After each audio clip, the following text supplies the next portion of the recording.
Oke, assalamualaikum warahmatullahi wabarakatuh. Baiklah, di sini kita akan melakukan proses maintenance atau perawatan pada engine konvensional. Baiklah, di langkah di sini kita akan melakukan pengecekan pada level oli dan juga cek kebocoran pada oli. Oke, pada langkah pertama ini kita akan melakukan pengecekan pada level oli. Nah, langkah pertama yang harus kita lakukan adalah pengecekan menggunakan stick oli. Nah, di sini kita akan mengetahui jumlah dari oli engine itu sendiri.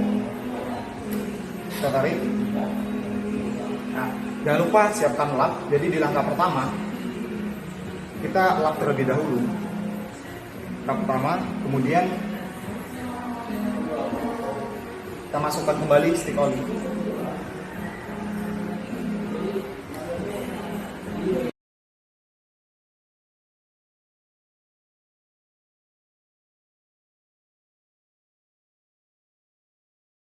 Baiklah, pada tahap ini di sini ada bagian L dan F, low dan full. Di sini adalah menunjukkan bahwa kapasitas dari olinya itu sendiri. Ketika berada di L berarti itu low atau kurang olinya. Kemudian F ini artinya sudah full atau sudah cukup.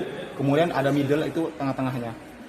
Nah, di sini menunjukkan bahwa oli pada batas full.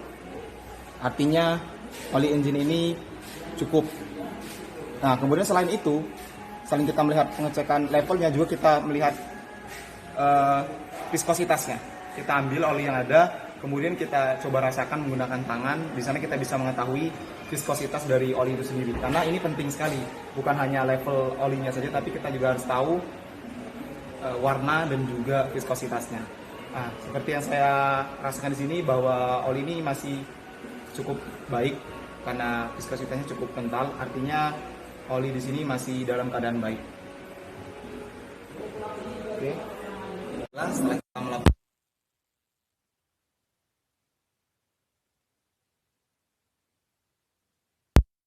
juga bau dari oli engine itu sendiri. Nah, sini kita akan melihat warnanya.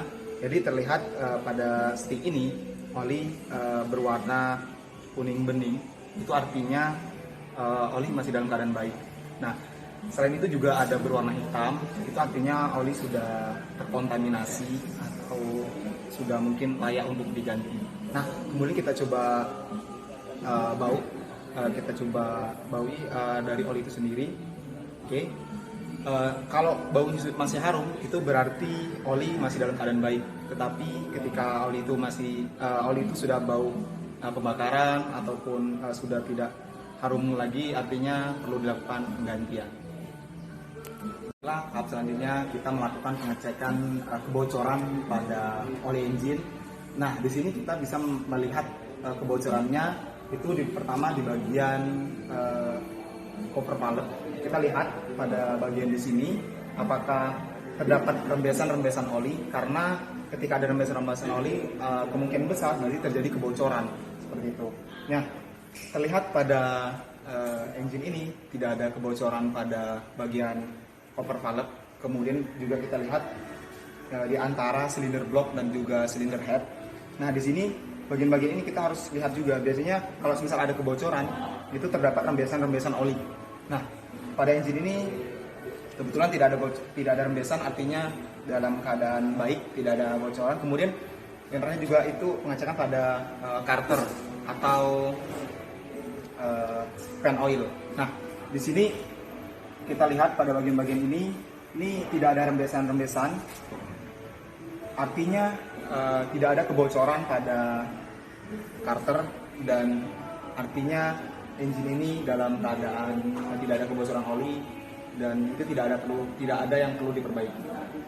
Mungkin itu saja proses pengecekan oli. Selanjutnya kita masuk ke tahap pengecekan yang lainnya. Baiklah, pada tahap ini kita akan melakukan proses pengecekan pada V-belt, yang mana di sini ada beberapa pengecekan, yaitu pengecekan secara visual dan juga nanti ada pengecekan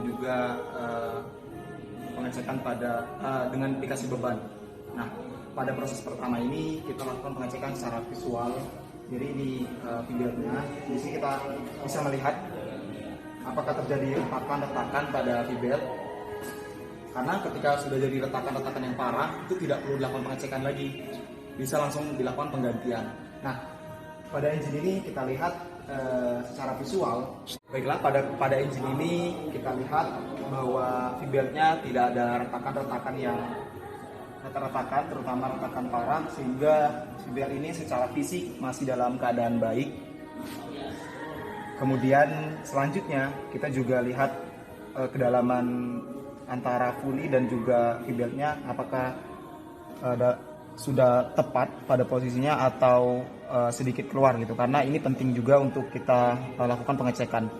Di sini dalam keadaan baik juga, antara V-belt dan juga pulley itu menempel dengan baik. Kemudian yang terakhir itu juga kita pengecekan menggunakan beban. Nah, di sini kita juga bisa melakukan pengecekan menggunakan spring sickle. Nah, ini adalah sebuah alat khusus yang nantinya untuk mengecek V-belt itu sendiri. Nah, namun ketika di lapangan kita tidak mempunyai alat itu, kita bisa melakukan tahap yang mudah, yaitu dengan menekan V-belt menggunakan jari jempol, kemudian kita ukur menggunakan penggaris. Nah, sini kita akan melakukan proses pengecekan atau pengujian pada V-belt itu sendiri. Nah, ini adalah proses pengecekannya menggunakan beban. Jadi kita tekan jari jempol. Nah, dengan cara penggaris kita tempatkan, ini kebetulan di angka 3, lihat di angka 30 mili. Kemudian kita tekan,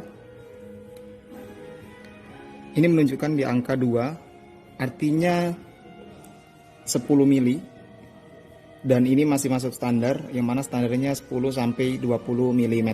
Nah, baiklah, apa yang harus kita lakukan ketika memang V-belt sudah tidak kendor atau ibaratnya sudah melebihi batas tadi? Kita bisa lakukan proses pengencangan itu pada bagian alternator. Di sini ada alternator, yang mana di sini ada baut 12, kita bisa kendorkan, kemudian kita bisa gerakkan alternator ini sendiri. Kemudian setelah kita pastikan sudah cukup kencang, kita lakukan pengencangan kembali pada alternator. Mungkin itu adalah tahap proses pengecekan pada V-belt, yang mana kita akan melakukan proses pengecekan pada bagian-bagian lainnya.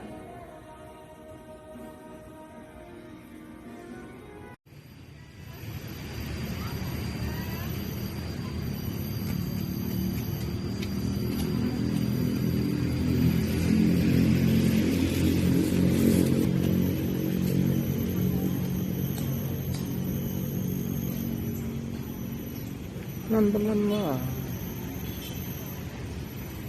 Loh.